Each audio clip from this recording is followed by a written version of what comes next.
The following podcast is about obscure movies and often has discussions of distressing topics such as violence or the Fred Figglehorn film series. Proceed at your own risk.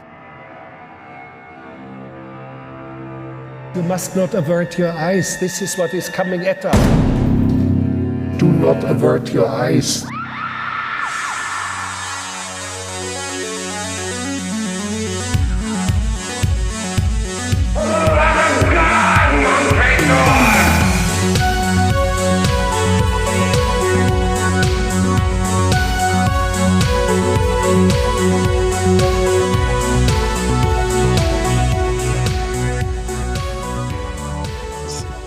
Been up all night with Dustin in the hospital. I'm very concerned about in the hospital. That's what you meant. What did you think I meant? You heard about the bone play, didn't you? Something scooped into a bucket and brought to the hospital. I don't know if he's gonna make it. Mm-hmm. What they did is they shoved an IV into the bucket and then they billed us $20,000. So I think that's like, I Do you think get to that's keep the IV? hopeful. They get to keep the IV. I don't know. I mean, you're paying $20,000 for it. Is he on insurance? Gimcrack, do they have insurance? We well, I work them less than 30 hours a week, so They're on the Mhm. state insurance or the government insurance. Gotcha. yes. Ugh. Well, if the splat didn't get him, the the hospital payment, what is it? Collections sure will.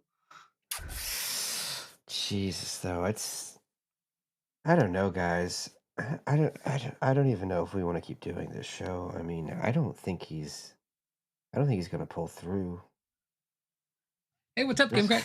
Patrick, how you doing? Ugh! What? Spec, Jesus how you doing? Christ! How's it going, guys? Hi. I didn't know Spec was recording with us today.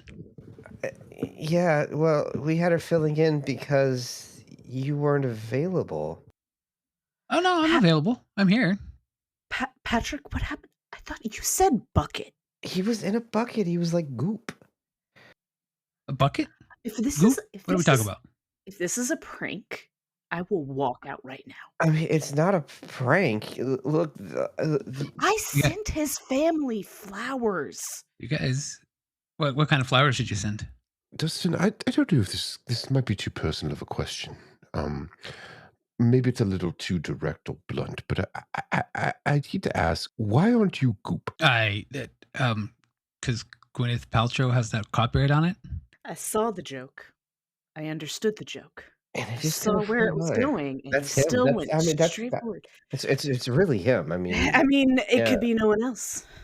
Were When we did they let expecting you anyone out of the else? Or we're good? hospital? I wasn't in the hospital. I was just at home waiting to record. You what? You were definitely not at home. I was out to your house earlier today. They're all very worried. Not last time I checked. Everything's fine, I think. Jeez, when you say everything's fine, do you mean that like in a real way, or do you mean that like in a CBS News headline? I mean that in the most sincerest way of all. He's Gen X. He can't be sincere. What's Gen X? I think they're our new sponsor. After the Sigma Brain fiasco, I figured we'd go with a different type. The what fiasco? supplement. Sigma Brain, the drug you're addicted to. What kind of a drug is it? I don't recall. It's a Patrick. male enhancement. Listen, you were shoving it up your ass like no tomorrow for like 6 months. All right, you guys are funny. So, Spec, I'm scared. Patrick, So- I'm scared. what's going on? Are we still watching part 3 movies? What's going on? Part 3. Jeez. Oh, man. That's going. Are you like a time wraith? What's? I'm not familiar with the concept of time wraith. Hey, Dustin. Yeah. Valid question. Mm-hmm. What do you remember of the last 24 hours. What were you That's a doing? lot of Just hours. okay, fine. Less 12 hours. Just walk me through your day that you remember. I woke up, stretched, scratched a couple times. Sure, doesn't everyone? Went and grabbed, had a little bourbon, hopped in the shower, drinking the bourbon. As you do, that everyone's Yeah. morning Look, bourbon. everything Everyone sounds does a real morning shower normal bourbon. right now. Yeah. Went out and grabbed the newspaper. Remember that I don't subscribe to the newspaper anymore, so I kind of laughed to myself, and then I just opened up my phone and scrolled through the news and just decided to see what's going on in the news. And I mean, it's yeah, I can't believe they elected Trump again. But Ooh. Oh dear. yeah, and then I went to. I've seen this before. It's a trauma response. I went. His brain is trying to protect him from the real world. God, what I wouldn't give for that kind of trauma response. I'm right here, guys. It's fine. I'm me. It's normal. Everything's fine. Every time you say it's fine, it becomes less and less fine. It's fine. What the fuck was that? It's fine. Did that just come out of his mouth? I'm not entirely sure it came out of his mouth, but I think it came from him. Did it come out of his ass? It sounded like an ass voice to me. Oh, I'm familiar with ass voices. That was definitely an ass voice. You guys, this is like the best practical joke ever. You guys are just funny. Anyway, what are we gonna do today? I guess we'll start the show. Patrick, you want to count us in? Okay. Hello and welcome to Found on Shelf, the podcast voted worst SEO of 2026. We are a show about movies, we swear, and not a show about the horror of the American healthcare system. What was that? I'm so sorry. That was my phone. Let me turn it off. Fucking amateurs. I'm sorry. Those people don't message me this late. Each episode, we come to you live from the basement of a Cursed Video store. We can prove to you it's live just right now. See? Yeah, we're live. I'll reach over here and I'll pinch Patrick. Ah, Jesus Christ, man. See? Live. You let him touch you, Patrick. Maybe if he gives me some of that shower bourbon. He holds piss coins in those hands. What? Are they coins made of piss, or are they? Oh no, you can't tell me you forgot about piss coins. What are you talking about? Jesus, you guys are you guys Patrick, all high tonight? I was scared. Now I'm just sad. I'm very confused. I promise we are a show about movies, and each episode we talk about a new specimen of cinema, like an entomologist finding a cool new bug. And I am your eloquent and skilled at crafting elegant analogies host, Patrick. And as with me, as always, is my co-host Dustin, who I am not at all surprised to see alive and no longer resembling a Costco smoothie. Hello, studio audience. Hello. And this week we have a special guest, the ever-patient and long-suffering Spec. Hello. Oh, Spec's our special guest? When is she not? I thought she was just hanging out. I mean, if you want me to, but I mean, is this game night or is this podcast night? I don't know. How are we doing tonight? I don't know. I guess if we're gonna do a podcast, I think is that a fucking jackalope? Yes. Okay. So I'm gonna need you to work with me here. Okay. So this is a coin. I want you to put it in your hand. Okay, got a coin. Okay. You see, it's kind of weird and sticky. Yeah, it's kind of gross, Patrick. Yep, it's covered in piss. Now, what I need you to do is I need you to put that coin in the coin slot underneath the fortune-telling jackalope machine. Oh, I think I might be able to do that. Okay. And it's going to tell us what movie we're watching this week. For real? Yeah, that's the format. That is the format. We're not picking part 3s? Nope. We're moved past part 3, sailing far away from part 3s. All right. We're at the mercy of the jackalope. Okay, well, let's see what the jackalopes got for us. A new season begins. The wheel of time turns once more. An old old things become new again. Holy fuck! Is Dustin still alive? I mean, here's a movie about an alien bug in purgatory. Huh. Why is the... So the jackalope talks and picks out... And what is this? Is this a video game? Well, it's in a Sega Saturn case, so I think maybe it's a video game. Okay. Spec, have you heard of Despiser? This looks like some sort of FMV. I have not heard of Despiser, but it's definitely giving me original Resident Evil vibes. Yeah. This is like 13th guest or whatever. 7th guest, 13th guest. How many guests were in that game? Depends on which generation you're looking at. Well, I've got a Gen Xer and a millennial here, so which one do I need to look at? I don't know. What are the alpha kids doing these days? Something to do with scatting toilets, skibbity-deebity-doobity-bops, and all that jazz.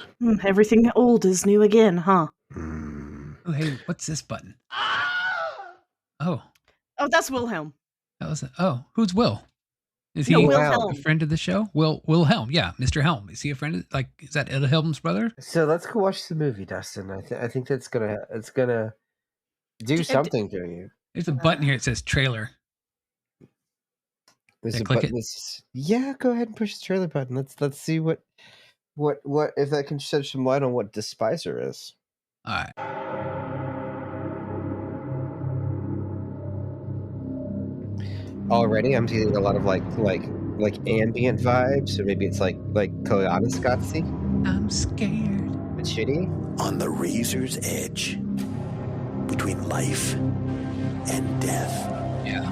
exists a place where a war is being waged for the future of your mortal soul.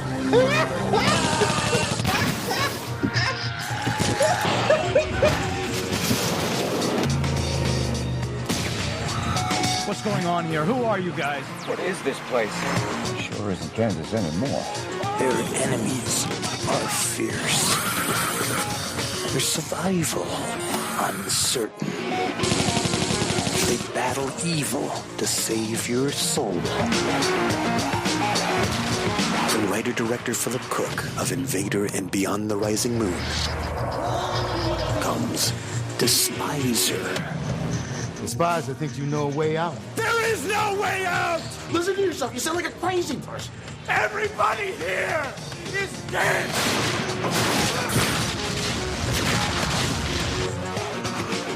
You never know what you're gonna find. What is it?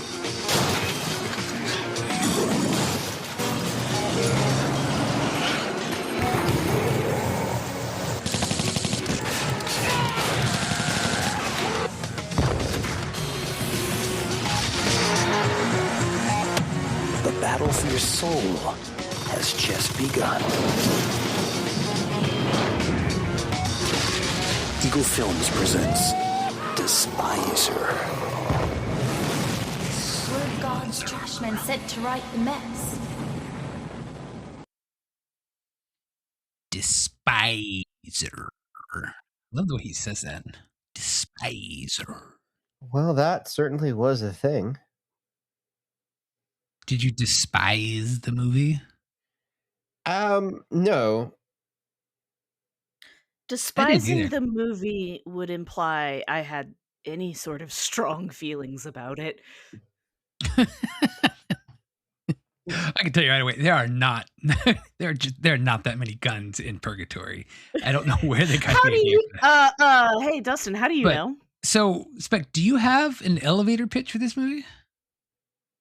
I do. Oh, I do. ooh. It's less of an elevator pitch and more like I'm talking to a friend. Come up next to my friend.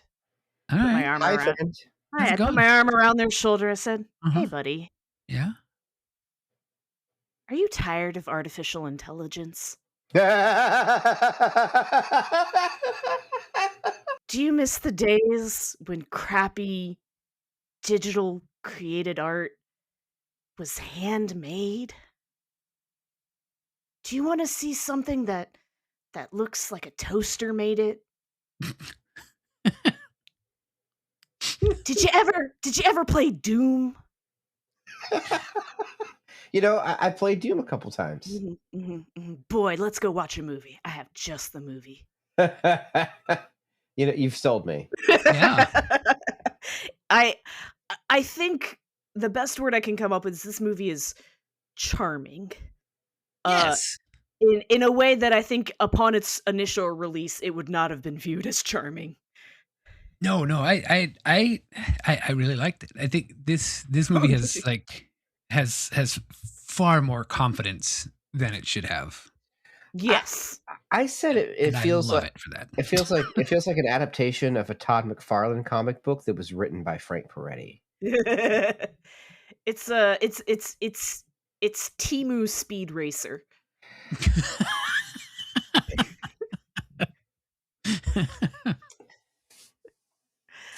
Now, the CGI does in fact look like a Sega Saturn game. Yes. Would you like to know how many people worked on the animations and digital effects for this film? I know. I remember watching the credits. Mm-hmm. I don't remember the credits, but it can't have been more than like 6. 2 people. Yep. One person made the models, and then the writer and director made the animations. The writer, director, producer, animator, set design. I'm pretty sure he was one of the characters. Mm-hmm. And he's the one who ran to Home Depot to buy all the PVC pipe we see towards the end of the movie. I'm sorry. They were going for Geiger. They were going for Geiger. Yeah, I'm not. It's not PVC. It is just air dryer vents, air duct vents and stuff. Yeah. Well, actually, air duct vents are a lot firmer and a lot harder than that, and they really take a lot of work to try to bend them and cut them. So let's not talk down upon our HVAC people. Did you recently have to do some repair? On what? Air ducts. You want me to tell you about it? Yeah. Would you like me to tell you a ducktail? Woo! I feel like I was asking for that. Okay. Okay, so very briefly. But I think it was done intentionally, because don't you think that Purgatory would look like a cutscene that drops to like 12 frames a second? I mean, see, first of all, you have to believe in Purgatory. And second of all, you have to have not seen Reboot to know that there was better technology available. Speaking of Reboot, complete tangent. AKA yes. Feel free to cut this whole bit out. But the masters, they're remastering Reboot, and they just made they got a third machine, and they made a huge leaps and bounds on their remastering project. Really? Yes. They've scanned in the first like 4 seasons. Now, Dustin, what are they doing to it? They're remastering it for re-release. Okay. Are they changing any of the graphics, or is it just going to be like? They are just no, like 4K. They are because they have like original masters, so they're cleaning up. Don't we all have original masters? I mean, come on. I'm taking this way too sincerely, and I forgot what podcast I was on, so I'm gonna shift a little bit. Hey, I like Reboot. Did you guys ever watch Pirates of Dark Waters? Yeah, but reruns on Cartoon Network. See, this is the problem. Too. This is the problem. Is I think we're coming in at different time periods. So, Dustin, Reboot was a show when me and Spec were children about what happens inside a computer. Yes. Oh, I know Reboot. Oh, okay. I'm familiar with Reboot. I watched Reboot as well. Oh, cool. Okay. Cool. Well, gonna have something to do with that. Weird bluish guy, and he'd like fly around on something or something like that. That's Avatar. Oh. Yeah. No, that's not Avatar.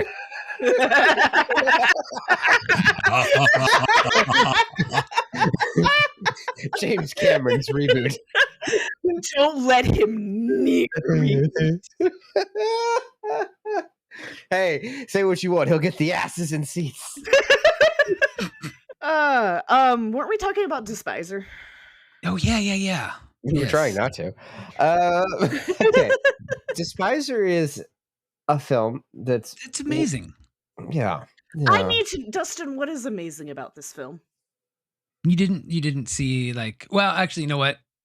I thought it was going to be more amazing, and then the plot twist I was hoping for didn't quite land. So it's kind of like I was kind of disappointed towards the end, but we can get there. But I thought it was going to go with this whole like Wizard of Oz. Is this a dream? Is this reality? No, I need to tell you that I watched the entire making of Future, and the all writer 3 minutes of it. 15 minutes of it. Oh. I didn't clip the whole thing, but I did watch the whole thing, and I will tell you, Phil, he does say that he intentionally gave it a Wizard of Oz feel, and and maybe it's ambiguous or not. That's up to you. So Dustin's tapping onto the creator's intent. Now, Yes. I don't necessarily believe the creator's intent translated to film. No. I don't think the creator's being honest with his intent. I don't really think there was an ambiguity. I think the movie is literal. Oh, you think so? Mhm. No, I don't know. I think maybe it is literal, but I think it could have gone to be a bit more ambiguous about its Wizard of Oz-ness. Look, all I'm saying is we don't know if Elle is alive or not. She doesn't have to be dead. Guys, I have Stranger Things hot take. Would you like to hear my Stranger Things hot take? Please, I would love nothing more. It was good and I liked it. Ooh, 10th dentist. Oh God. Okay, so I kind of liked Welcome to Derry. I want to watch it. I've heard mixed things on that. As far as a story based around it's stupid and horrible, but I heard it was scarier than the movie though. Yeah, there's definitely some parts, and if it just would do its own thing, I think it would have been a great show. But it seems like it was just. I have thoughts about this, but usually they pertain to video games. Okay. Well, yeah, it's interesting. We're talking about a movie that feels like a video game. Yeah. Okay. It's the idea of it is suffering under the weight of its title. Yeah. Which is somebody made something else, and then they were like, well, it'll sell more if we slap this branded name on it, right? Mm-hmm. Right. And if they would have just let it be not big marketed well-known name, it would have gone over much better. People would have been like, it's not perfect, but it's charming, I like what it's doing, it's da-da-da-da. But because it's got branded name, people are like, oh, this sucks ass. So what you're saying is that Despiser 2 Return of the Despiser would have had a warmer reception if it was called something else. I need you to promise me that's not real.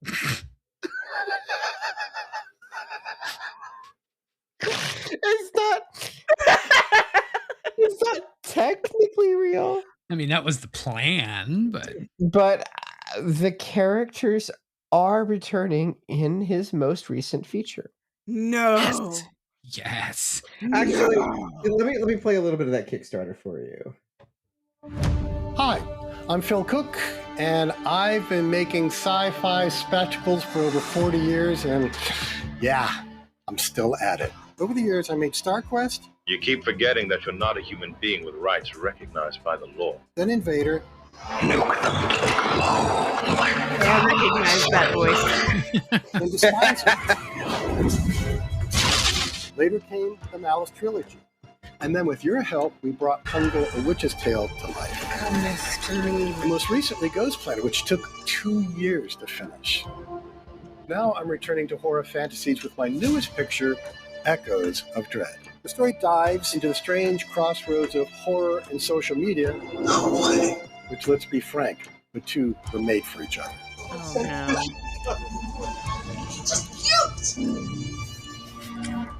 It also revisits some of the most unforgettable characters from my notorious cult film, Despiser. Here's where you come in. The movie is 90% shot, but there's still a lot of post-production ahead, and I bet monsters don't make themselves. And my poor VFX guy hasn't eaten in over a week. Is that a joke? Because that could not be a joke. No. That was 1 minute of the 6-minute Kickstarter video. Jesus Christ! And so how much are we putting in? Well, I think $40 so I can get the signed Blu-ray. Hell yeah! I feel like he owes me $40. At least $20 because that comes with the Blu-ray. No, I'm sorry, it comes with DVD, but I think the Blu-ray is what we need though. What's the new film future-proofing? Echoes of Dread. Was it Echoes of Dread or Echoes of Dread? Echoes of Dread. Okay. The echoes of despair are what you feel when you think about on Despiser, the film. Now, so for our listening public, a little bit of clue in as to what we're talking about. So the movie Despiser is the I meant to say brainchild, but the words coming out of my mouth were love child, and I had to stop myself. Nope, they're the love child now. It's the love child of our writer director Phil, and he has made several movies before this, and all of which are going to go into the pool of movies that we can possibly one day see. And to be a clue to the quality of the movie is that they show up on this podcast. Well, one of them has an animated robot that said "nuke them all" and let God sort them out in that trailer there. I need you to know it was like a little puppet because it was that's before so CGI. gosh darn charming. So, it got heart, man. I love these guys. This movie was made between a couple of people. Phil's the main driving force, and then he had some help with the animation. 90% of this film is CGI, made on a program called Organica. I do not know that program. Neither do I. And then everything was stitched together in After Effects. Right. In 1999. I will say, for as clunky as the 3D rendering is pretty clunky, but the lighting that they shot the characters in was actually pretty good. Yeah, the sets actually were pretty good. There's the actual physical part of the set that he shoots and lights, and then everything he has to flesh out. When they like superimpose them into like these 3D settings, they do a pretty good job of like it's obviously fake because the polygon, there's like not enough polygons, right? Yeah, Laura Croft's tits could never. She wishes. Don't look. I said put her in a bullet bra. See if it helps. Before Dustin walked in, we were also looking at the announcement of a new Laura Croft for a movie, and GameStop, the retailer GameStop, tweeted out outrage that this is not Laura Croft. And honestly, I don't understand one, why a store would have that opinion, and two, when I was saying I don't understand. She is a conventionally attractive woman. I don't get what they want at this point. And Spec's point is put her in a bullet bra. Bullet bra. See if it helps. Mm-hmm. Give her pointy tits. Yep. Madonna is light years ahead of us. Always has been. Yeah. I forgot what we were talking about. Christ, Dustin! Wait, Madonna's not dead? No. Hasn't been. No matter what year you're thinking of. Go donate to the Trevor Project. That's my nephew. You just gave everyone a heart attack. Dustin, I swear to God, if I get news tomorrow, I am taking the drive down to see you in person and regoopifying you. I will regoopify you this time. All right, let's regoop and get back to this movie. What are we talking about? All right, so the movie is the idea is this guy. Yeah. He makes this film with just a couple of people, the actors, and a Home Depot budget. Literally goes to Home Depot for all the props, and they make this film. And by the way, his hardware is not particularly great. He mentioned that it was taking like 20 minutes to render one frame. What year was it? 1990 what? So the movie comes out in 2003. His Kickstarter says this film was made in 1999, but the making of says they made it on the back of an election year, which would have been 2000. So somewhere between 1999 and 2003, the film came into existence. Okay, and everyone involved seems unsure about the exact time, but it was released the same calendar year as Underworld, if we want to draw some juxtaposition on production. So here's what I imagine. Is he did start production in 99, right? Yeah, and then Matrix happened, right? Yeah, there is some Matrix in this. Right, Matrix happened, and he was like, oh, I need this for my movie, and that's when production bled into 2000, and There's some Matrix. There's some Pulp Fiction because clearly the one of the main actors is just doing Samuel L. Jackson in Pulp Fiction, which is I think the impetus for all the Bible verses is strictly the made up Bible verse that Samuel L. Jackson God, quotes now that you in Pulp say Fiction. it, Yeah. Now that you say it, it makes more sense. Yeah. And by the way, that Bible verse is not in the Bible. It is the line from a Sonny Chiba movie. It's the opening narration for a Sonny Chiba movie. Jesus. Okay, so the plot of this film. We'll talk about in media res, but the actual our main protagonist is a struggling artist / Navy veteran, firmly in his 50s, but he's playing like a 40-year-old. Yeah, he's playing like a 40-year-old who acts like he's 30. Yes. And he's not doing so well in the corporate world, and he mouths off to his boss. Specifically, he calls him a butt plug, and he's like real proud of it too. Like he's proud that he called him a butt plug. Yeah, and he gets fired, and he goes home. Quits. Yeah. Which is because someone says you're fired, you let them fire you so you can collect unemployment. Yep. But he goes home to find his friends helping his wife move out of the house because they were getting evicted and he didn't realize it. And his wife is going to move back in with his mother, to which he is not invited. They are separating because he just can't get his shit together. So like, there's this whole thing where like his mother-in-law hates him ever since he left the Navy, and I hate but like this. I would too. I mean, did you see their hats?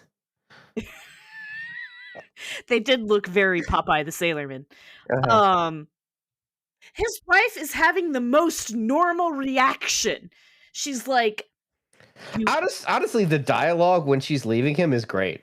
She's like the most normal character in this whole movie, and like she's like, you're not paying.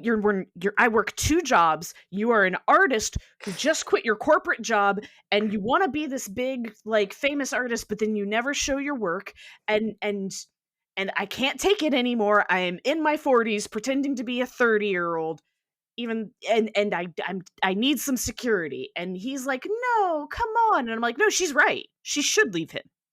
Yeah, she should. And then he had a line, and then she's mad at him, and the thing she says is, "I believed in you," and stormed out. It's really good. Yeah, but that's not actually how the movie starts. It's not how the movie starts. You know, you're right. We should tell you how the movie starts. So the movie starts in purgatory, but we don't know that it's purgatory. We don't. It's so you've seen the Upside Down.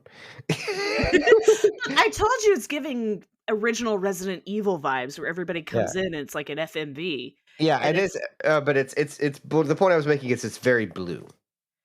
Yes, it's blue and red, and there's who was the one that got crucified upside down? Is that St. Paul or St. Peter? Peter was an X, right? No, Paul. One of them is supposedly upside down. Yeah. Is it St. Thomas of Aquinas? St. Peter, according to Okay. Yeah. So you're right. Yeah, right. St. Andrew's the one that's crucified. Yeah, because there's a 5 Iron Frenzy song about it. Yeah, we got there. Yeah, so there's all these crucified people. It's a stormy night. They're at a church, and this car pulls up, and inside the car, we have a cowboy. There's the duster, the guy in the duster jacket. The guy in the The kid. Yeah, you have the cowboy. You have a kamikaze pilot. Yep. You have a female mechanic, which is highlighted as being preposterous. So they have not seen my cousin Vinny. And then the star of the show, the leader of the gang, Nimbus. And Nimbus is a black soldier from World War I. Yep. Who quotes scripture. And they're all armed to the teeth, and they're hunting. So and their friend was crucified upside down. They see him, and they storm into the church. And there is a evil person they call the Shadow Man, who is like fully like a show that has a third of the budget of Buffy villain. I'm gonna be real with you. This opening scene gave me like teenager Bible Man vibes. Extreme Teen Bible Man? Yes, it was Extreme Teen Bible Man. Oh my gosh. Dustin, I think we have a good idea for a new show. Yeah. Well, I remember because I think I texted you. I was like, "Is this a Christian movie?" Okay, do you know what this We'll movie get there, gives we'll me the get vibes of? It gives me the vibes of, do you remember the Archangels comic existing? Like, you didn't have to read it, but did you see it in like a Lifeway or a Mardell's? Oh my god, vaguely. I was given the because I was a weeaboo, so I was given the Christian manga. I didn't know there were Christian manga. Oh wait, we went through it. We went through this. That's right. You Yes. showed it to me. We read it. Yes, because there's a boner joke in the Christian manga. Do you remember it? Okay, it's not like they made a joke about a boner. It's she was acting sexy and he was like, because he's a good Christian boy, like, no, I can't. And then literally the next panel is him taking a cold shower. Ah, okay. Like, it specifically points out it's a cold shower. That's I every time you guys talk about this stuff, I just feel bad for you. We're backdooring the Christian episode this year. This is what it is. Psych, we're opening on the Christian episode. Yeah. So I was very confused when the movie first started. Yeah, I thought I had like started in the middle somehow. Yeah, that's kind of what it felt like. It's very in media res. Yeah, In media, Resident Evil. I'm serious, Resident Evil. But apparently, in the cosmology of the film, these guys are like the fighting resistance against the dark evil, and that is It's not Satan. Who's not Satan? It is an alien. Yeah. The way I told my wife is it's religious in the way Doom is religious. Oh, you got married? Congratulations. Oh, honey, I was married before you met me. But I've known you forever. I don't know if this is the real Dustin. I Dustin? haven't thought it was the real Dustin since he walked in here. Dustin, prove to me you're the real thing. Tell me about our Alf revival pitch. So, Spec, are you familiar with the TV show Alf about an alien life form? Yes, Dustin. I was born in 1990. Okay, so we want to bring Alf back, except he's going to be working at a bar called owning the bar. Yeah, it's a bar called Shumway's. So it's very much kind of like a Cheers, but it's gonna have like celebrity guests stop by, and I think we were gonna have it like in the center of the earth or something like that. And we were going to find. I think this might be Dustin. He's got it. No center of the earth. I don't know. Now I'm a little concerned. Okay. Now I'm a little concerned. Now, do you remember that we were going to have Alf have been gay this entire time? Well, I mean, that was your part of the idea, I'm sure. Actually, you pitched this one. See that for a little ass. Yeah, I think I got a quicker one. Dustin, what does Patrick's penis look like? No, that's what it feels like.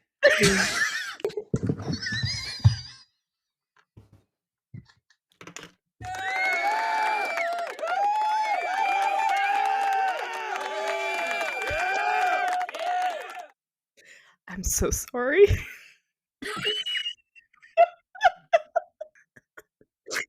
Do we want to talk about the movie? Crying.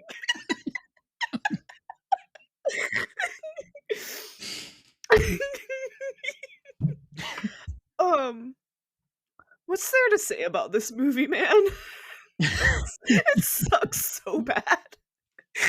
You know what? There's really...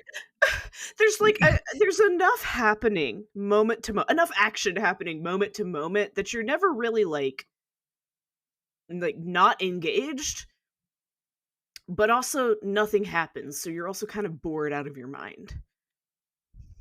Not if you watch it on 2x speed. And by that I mean twice the amount of speed that you should normally take, as opposed to twice the amount of ecstasy. So most of this movie, because it is the way it is shot, they had no money, and they're shooting on very limited sets, and then almost everything is CGI. So all of Purgatory, which we find out is where they're at later, all of the cities they're in, the cars they drive, when they go swimming, everything is CG. Yep. And so to that end, this is a clip of the making of the film. I want you to kind of like inhabit this headspace of these actors here. Sure. Oh, that's the wrong clip. Are you making a joke about headspace? Let's try this again. Okay. I didn't even have the vision then of what he was trying to accomplish. I mean, we were shooting the rooftop of this warehouse that we were shooting at, and I'm thinking, what is he going to do with this? And he creates this entire landscape. Well, what's something we could shoot fast and cheap and still be exciting? And so, I came up with this idea of this sort of alternate world, which ended up becoming Purgatory. I remember sitting in the theater and saying, okay, now it's making sense, because filming it, I wasn't sure how parts that we were filming were going to fit into the movie. On a picture like this, what Philip has to deliver is everything, because it's not just a picture about where the actors. It's not the talking head picture. He did everything. It was just Phil running around with his camera, setting up lights, telling you where he needed you. But it was fun to watch this guy work and look at the outside, at the shell. When inside, you just know there was like a million different guys running around in Phil's brain, throwing switches and doing this and doing that, doing everything. Just come off a very heavy election year. It was a very good year, and it was November. And I'm looking towards unemployment for the next few months. And I thought, you know what? This is the time to go make a movie. So I stunned my wife and says, yep, we're going to go make a movie. Phil's wife was great. Honestly, this guy is a visionary. Little did he know, in about 15 years, this is what the biggest blockbusters would be doing. Throwing actors in a green screen room and not telling them what they're doing. Yeah, it is the Marvel way. Yeah, I mean, this is before Sin City or any of that kind of stuff. He's He's a man ahead of his time. Yeah. It is technically better than Sin City. The first one was good.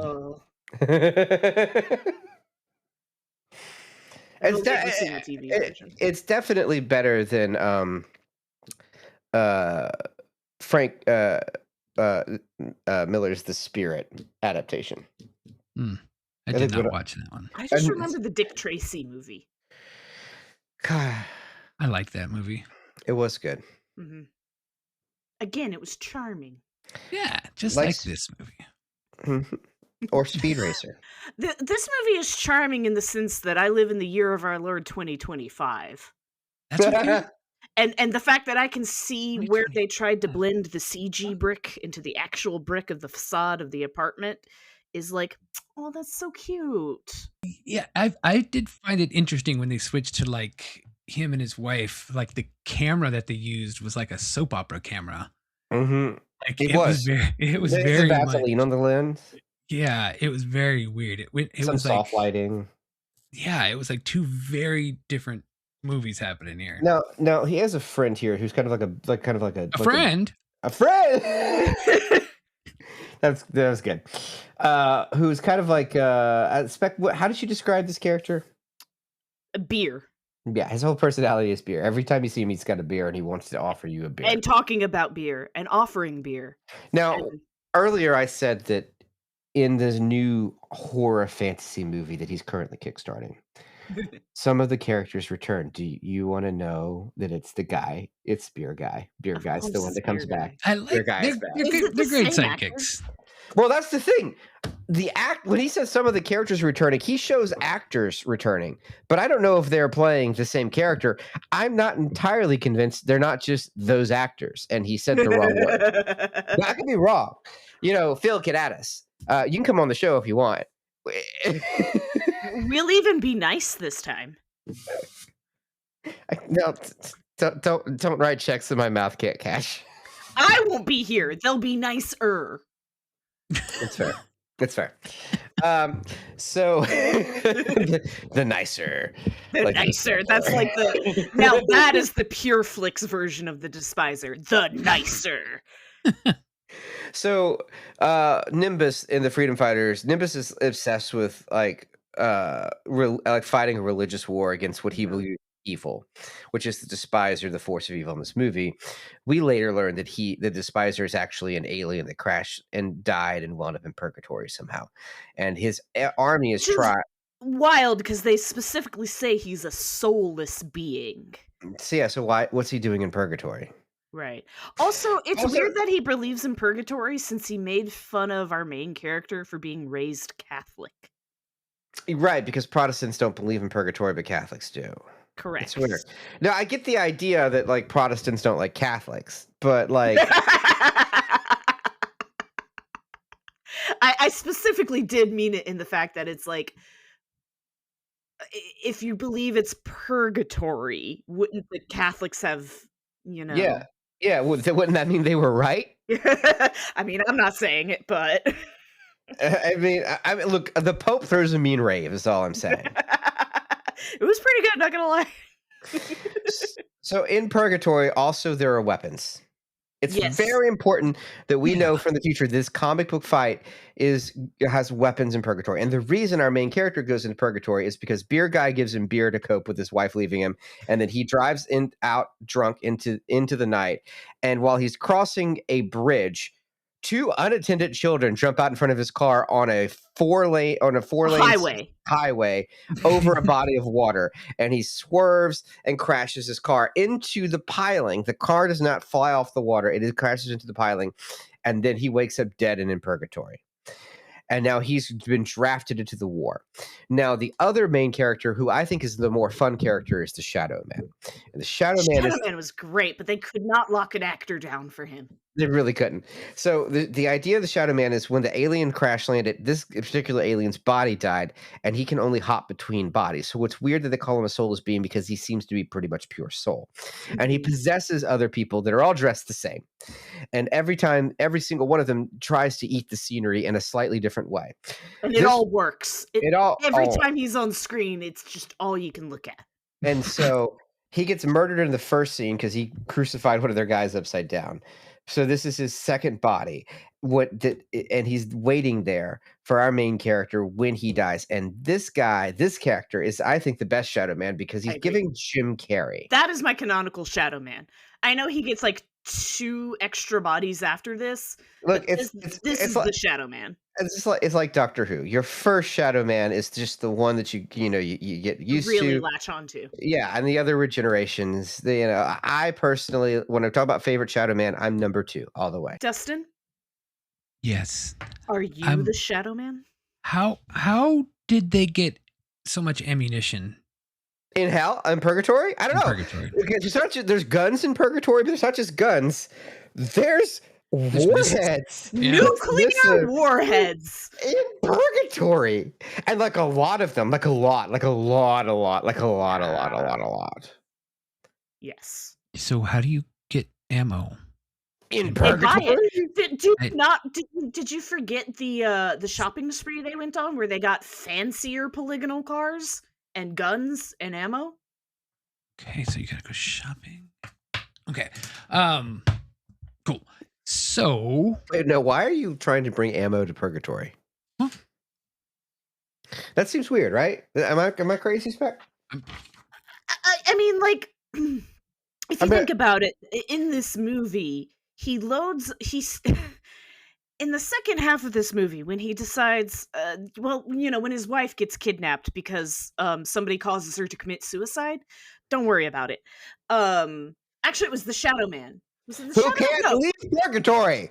He canonically can't leave purgatory. And he left purgatory to kill this man's wife so he could drag her into purgatory and hold her for ransom so they could find out how to leave purgatory. That's the plot of the goddamn movie. Don't worry about it.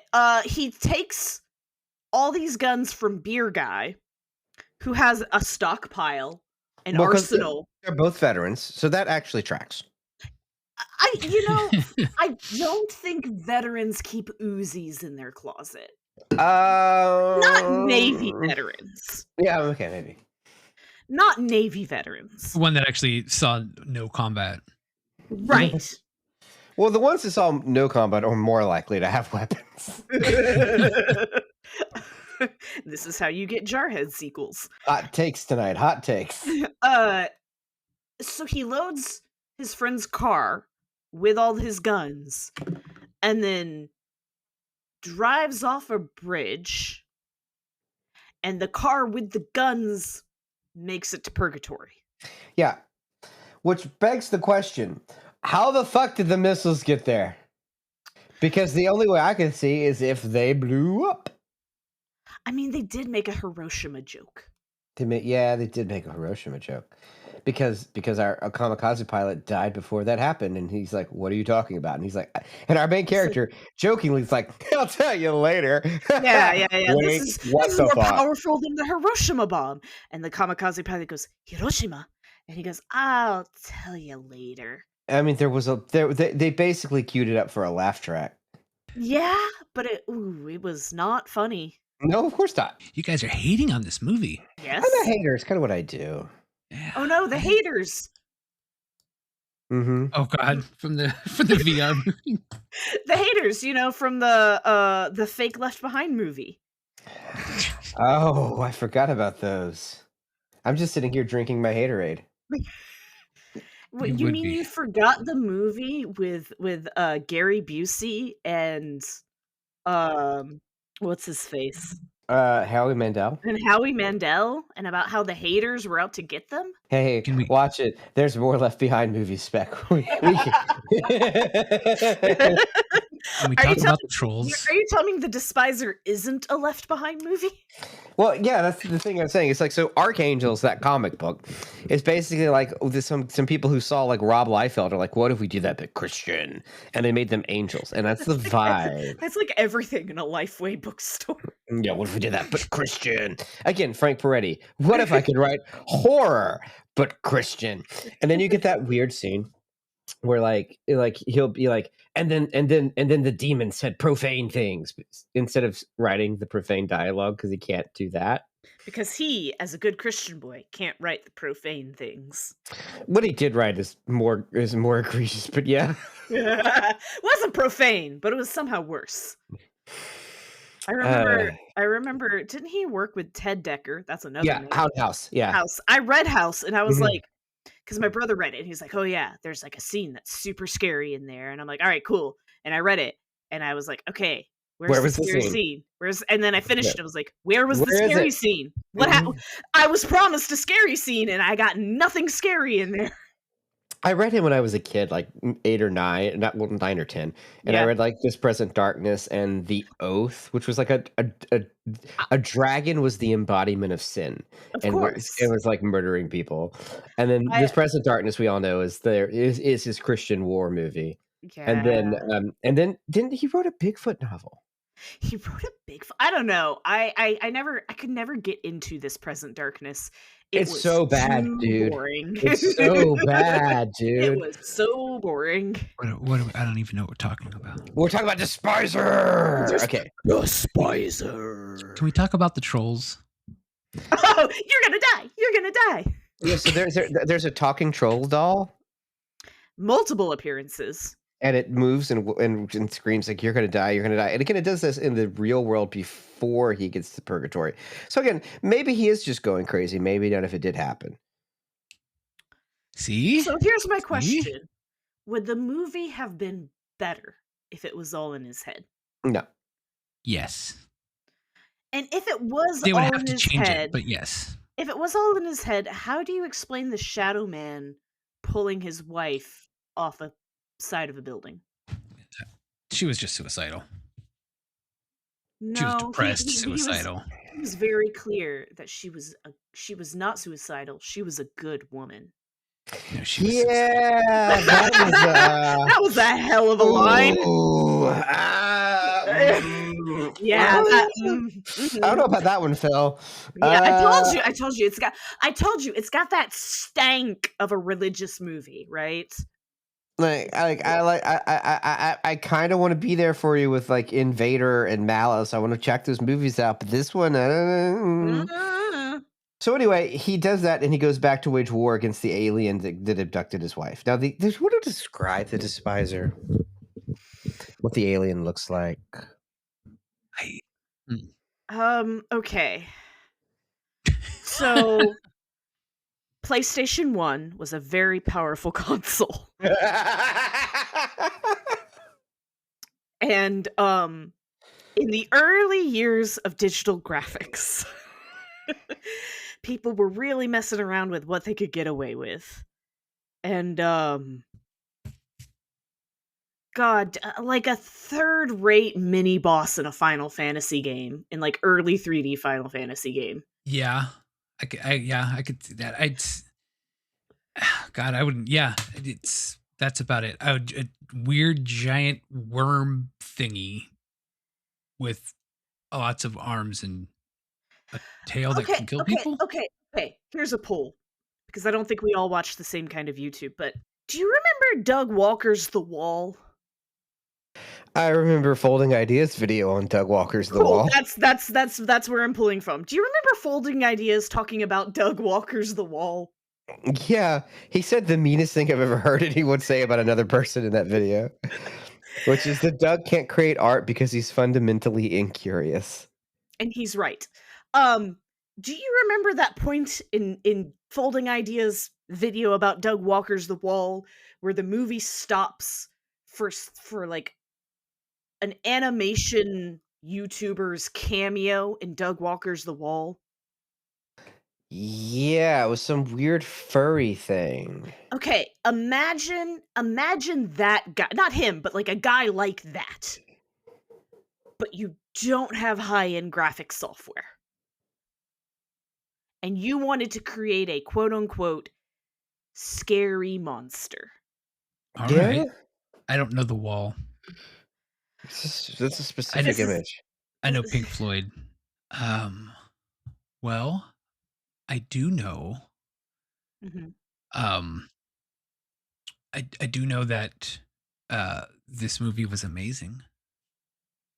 I know that that Gimcrack's over there. Listen, I've just been taking all of this in. It's been a very animated conversation tonight.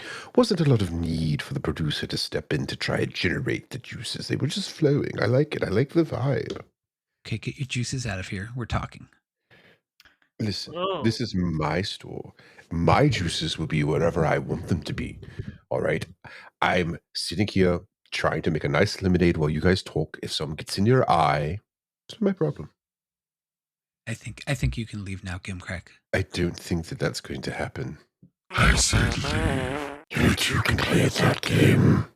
So they go into this scenario in this movie about a guy named Captain Jack. Who was that? He can get you high tonight. Just a little push and you'll be smiling. Why go into such detail about that person if they're not going to exist? Yeah. So apparently the soldiers' whole airborne division died at the same time, and so they were down there as a military group, and Captain Jack was their captain, and he tried to lead them to victory against the Despiser in a battle that happened off screen before the movie starts, years before the movie starts. And he just idolizes Captain Jack, and they go back to it over and over again. And I don't know why they really needed to bring that in there. They already had enough characters, but that's just me. So the movie has a lot of action scenes. There's a lot of duplicating actors digitally to make them look like they're a mass of people. Mm-hmm. There's a lot of gunfight. Do we want to talk about the ragmen? The ragmen are the legions of dead enslaved to the Despiser. They wear rags on their head. They're the putty men, right? Yeah, they're the putties. Yeah, the putties. They're the swarms of nondescript bad guys you mow through in the Doom level. Right. Except so we're talking about the theology of the movie, and there's two ways you end up in purgatory. Yeah. Which is you fall into despair. Yeah. But also you had to have sacrificed yourself for someone else. Right. Yeah. And I don't see how those two things line up. Well, they were just kind of making it up as they went along, weren't they? They're like, yeah, that's what we think happens. Because they weren't even sure. Also, in reference to the ragmen, in the theology of the film, if you die in purgatory, that's it for you. You don't go to heaven or hell. You just stop existing. Yeah. And they mow these fuckers down left and right with like impudence. It's boom. It's with the glee of Gimli and Legolas racking up a kill count. Yeah, but the ragmen don't count. No, even though they try to like get the ragmen to fight with them, and then they just give up and they're like, well, no, fuck it. You're just gonna do what you do. Because the ragmen also want out. Because do we remember the help us save us? Yeah, everyone in Purgatory wants out of Purgatory. I assume because it's all CGI in there, they want to get back to something real. Yeah. Little did they know. It's all CGI. Always has been. Always has been. I don't know if there's much else to say. Is this movie about the simulation theory?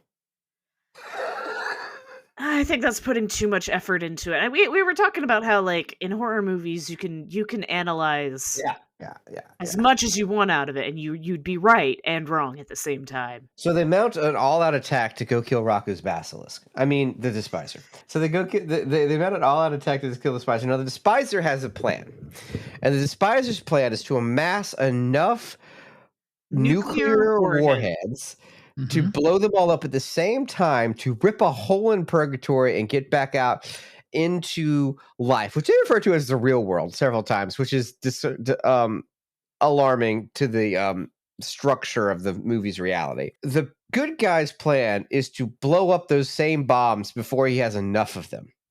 So their plan is just to enact his plan, but faster, to stop his plan from coming to fruition. That is the third act, right? Yeah, pretty much. I guess it's we can blow up the bombs before him, but it's not enough to let him free himself. But I think the problem is like and they had it in the hilariously they had that in the preview is there is no getting out except for our main character. He can leave. Yeah, and his wife. He's only mostly dead. He's been mostly dead all day. Yeah, I understand that. Now, if my friend had stolen my car and, along with my guns, knocked me out and driven intentionally off of a bridge into the water, I don't know if we would still be friends. Yeah, but is your friend's entire personality beer? That's true. If my entire personality was beer and my friend did that, I probably would just be like, all right, well, you owe me a 6-pack. I think that's how it happened. Because like they had a little throwaway line at the end at his god-awful art show, which was like, hey, you got insurance. Some of the worst. I mean, first of all, it's bad fake art because it's clearly just a picture with an artistic filter on top of it. But also, they're just crap compositions. Yeah, that was in this whole time in the movie. I thought he was like a digital artist because that's what he was doing. Yeah, but he was painting. Yeah. Okay. Yeah, and I was like, oh. Can we talk about this guy for a minute? The way he's presented in film. He does suck. He looks like a pastor. He ain't got no lip. He's got no lip. He's wearing like khakis the whole way through and a button-down shirt tucked into his pants with like, and so like that's his look as he's kicking demon ass. And it's also his look when he comes back to be a painter. He's just like in like like he's dressed to go to the office. Yeah, and I'm like, if you're gonna make a guy an artist and you're doing a movie, shouldn't your cinematic shortcut language the same way it is when you make someone like you want to show someone smart, they play chess. In the real world, chess is just a game, but in a movie, chess shows they're smart.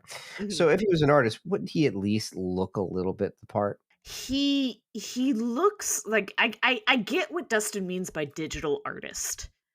Because he looks like an ad agency digital artist. Which he was at the very beginning of the film before he called his boss a butt plug. Before he called him a butt plug, yeah. Should have stayed doing that. I've got notes on how to really fix this movie up. So how many of them involve butt plugs? 8. Okay. Well, you're only allowed 3, so. Do they all have tapered bases? Down 3. Flared bottom? As long as it's flared, he should be okay. Mm-hmm. That's my new punk band name. 3 butt plug maximum. Honestly, fire. That kind of slaps. Right. Violent Films and 3 butt plugs maximum playing the same show. I don't know. I don't think the violent films are. I mean, I guess they're technically punk. So to very wrap up, they kill the Despiser. He goes back. His wife, who's been in a coma since she jumped off a building, or was pulled off a building by a Shadow Man, wakes up. He decides to go forward with his art. They have an art show. It's very successful. Fade to black. Oh! Before he does, he thinks about all of his friends, and they're alive again, driving in a car again, but now it's all green, so they're driving through like the Windows XP logo. I don't know if that's heaven, or if they fixed purgatory by blowing it all to hell, or if this is just a dream, because technically they should all be dead and not coming back. Who knows? Exactly. Who knows? Who knows? The Shadow knows. Shadow Man. So like, but like, if you think about it, he's barely spent any time with those guys. Yeah, and like he knew them for like less than a day. Yeah, in total, right? No. Time works different in purgatory. The cowboy spent his entire time with him, like just being mean to him. Yep. Oh, we forgot. We didn't even mention the big ugly spider thing. There was a big ugly spider thing. There's just so much going on. Also, the actress who's playing the girl mechanic is voicing her with a terrible British accent. I thought it was Irish. I thought it was meant to be like an Irish accent. See how bad the accent is? We can't even agree on what it is. We just know that it's bad. It is bad. So that first actress you hear talking in the video that has no accent, that clip I played earlier, that's her. That's Road Chap. I believe it. Her audition was like someone on production came and to her like school, and they staged a fake fight in her room, filmed it, and sent it to Phil. Phil's like, hell yeah, sign him up. I've heard of worse casting couches. Good night, folks. I tried so hard to find a different word. What the hell is Morgan Freeman doing here? In a way, I brought you here to offer you a job. You think you can do it better, so here's your chance. Dustin, I want to hear your 3 highly specific butt plug fixes to this movie. I got rid of the butt plugs. But you just leave them sitting over there on that black pleather couch that we've always had and didn't just magically appear for the bit? Yeah, that's. I mean, where else are you going to put them? Yeah, you know what? That's where they go. They go on that particular couch. Yes. Didn't even wash them. Okay, so all right, so here's the 3 things that I would change, and they're going to be kind of intermingled to create one whole thing. First, we are going to make Gordon a video game programmer. And he is hired by the place to do digital art of logos and crap. And that's not what he wants to do. He's a dreamer. He wants to design video games. Okay? Now, I've seen The Matrix Resurrections. Okay. Okay, but like in the movie itself, her mom, a wife's mom, tries to set her up with the man downstairs who is a programmer, but he's dull. Yes. Uh-huh. Sure. I don't know. Then get rid of that part. That's number 2. Number 3. You know what? Better for it. Movie's better for it. It's so unnecessary. Fuck it, it's gone. That's how I feel about most of this movie. Oh, so the third one's going to be the big one. That's where you really kind of lay into the whole Wizard of Oz dream aspect of it. So you have it so where he is not really sure what's reality and what's not reality. Yeah, he goes in and out when he goes like into purgatory. It's like, you know, he's not sure if he's dreaming, if he's awake, if he's dead. He's not sure what's going on. So he's never quite sure what's reality and what's not reality. And even when his wife jumps off, his wife is suicidal, jumps off the thing, he imagines this whole scenario of a shadow man pushing her off and sees her in the game, and now he's got to rescue her, and this is just his psychosis and his insanity going. Wait, Dustin. Yes. Did you pitch us American McGee's Despiser? Jesus Christ. That would be. I'd watch it. I'd play it. What do you? It actually sounds pretty good. I have a slightly different take, but I want to hear yours first, Spec. I think there's just so much that can get removed from the film. I don't know. The whole thing I would use to fix this film is probably rewrite the script. just top to bottom rewrite the script. Okay. Yeah, because there is a nugget of an idea there, right? Of like this guy has a brush with death, and he's like in this spirit world, right? And the things in the spirit world are not as he thought they would be. But I would also make him stay in the spirit world. And I don't think he should get to leave purgatory until the very end. And then maybe we like cut to like the real world and he's in the hospital. Freaking guy gets into like a car crash where he dies and he's like, no, I'm not going to the hospital. I'm just going to take Advil and a beer. And I'm thinking, oh, it's because they don't have the money for a hospital set. Got it. He did. No? Yeah, he did walk away from his flaming car, by the way. Yeah, and it's like, no, we had money for the hospital set, but we only wanted the wife in the hospital. But like, yeah, so he stays dead for most of the movie, or like in a coma, intensive care. And we like cut back and maybe the wife is dealing with some like weird spiritual happenings in the real world. And then at the end, that's when she gets into purgatory. She like also gets into an accident. Maybe Shadow Man shows up and pushes her off a building again. And then they have to work together. Because the whole point is like he wasn't helping her out in the beginning of the movie, right? Like he wasn't putting in the effort to like save his job, his marriage, his house. And so they have to work together as a couple to like defeat the Despiser, maybe through the power of art, since that's his whole deal is he's an artist, not a, fighter, I guess. I guess he wasn't maybe that. But anyways. Yeah, that's the thing. It's like they pay him like I'm an artist, not a fighter, but like you were a veteran, sir. You're a veteran. Okay, so I like Patrick, give it to us. So I like both of your pitches. So they're two very different films. But I like the way you're going, and I do like the American McGee's goth thing that Dustin's pitch. But I have another pitch. There's some context here that I need to lay down. Now, recently, Scott Adams died.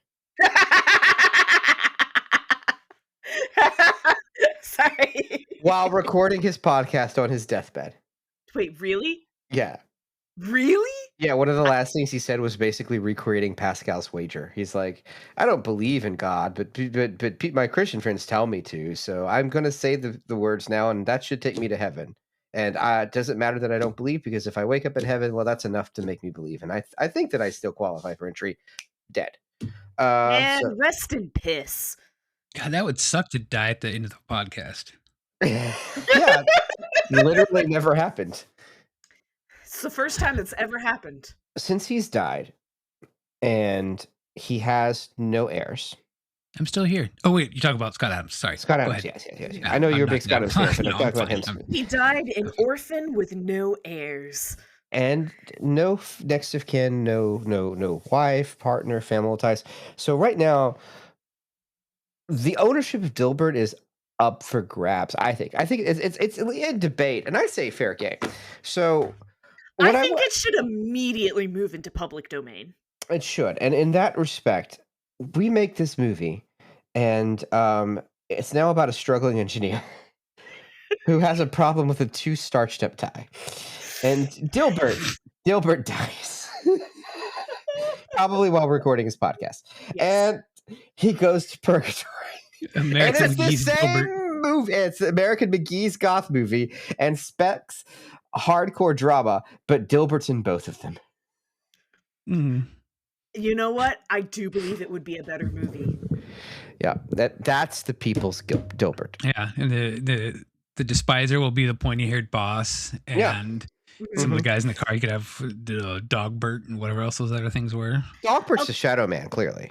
Clearly, Dogbert's the Shadow Man. Yes, I'm sorry. Can Dilbert? I don't know. Can he just come out as gay or something as well? Yeah, sure.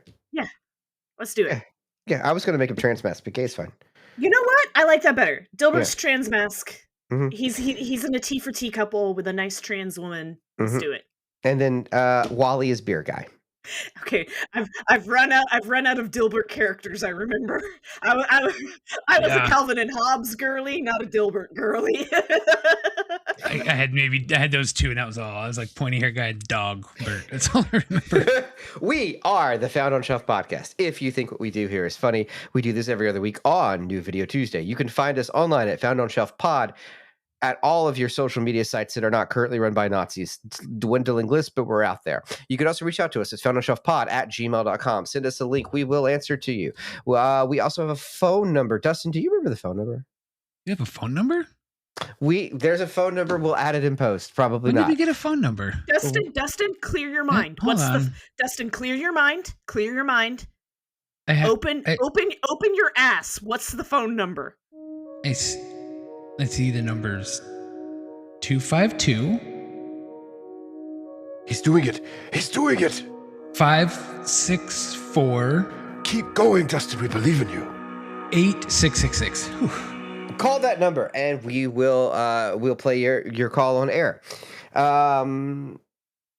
Spec, do you have anything you want to plug? That isn't Dustin. Or those three Dustin things wants on the couch. to plug him. I don't want to plug Dustin. Dustin wants to plug himself. I've got a whole wife I can do stuff with. What do I want to promote? Support local artists and become a furry. There we go. So that's the official stance from the Found on Shelf podcast. Until next week, we are the Found on Shelf podcast, reminding you that every millennial you know was way more into new metal than they let on. Yup.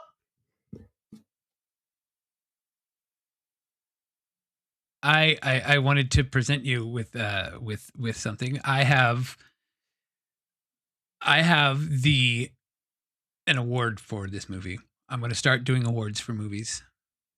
Okay. I am awarding this movie the We Respect the Attempt Award for presented to a movie that looked at its budget, ignored it completely, and said, "Yeah, we're still doing Purgatory." It's the Senryu Tsukaiken. Yes. It's real. It's using your raw autistic division and just wait. It's just, your raw autistic division? Yeah, he was right. Okay. I wanted to make sure I heard correctly. It's late here. Anyway, it's pursuing it with reckless abandon in spite of your ability to bring it into being. I mean, we love someone with just like, what's the word I would say? We love someone with we love someone with gumption who just was like, I'm making this happen, whether you like it or not. Go to Echoes of Dread's Kickstarter. Go ahead and fund that shit so we can talk about more of these movies.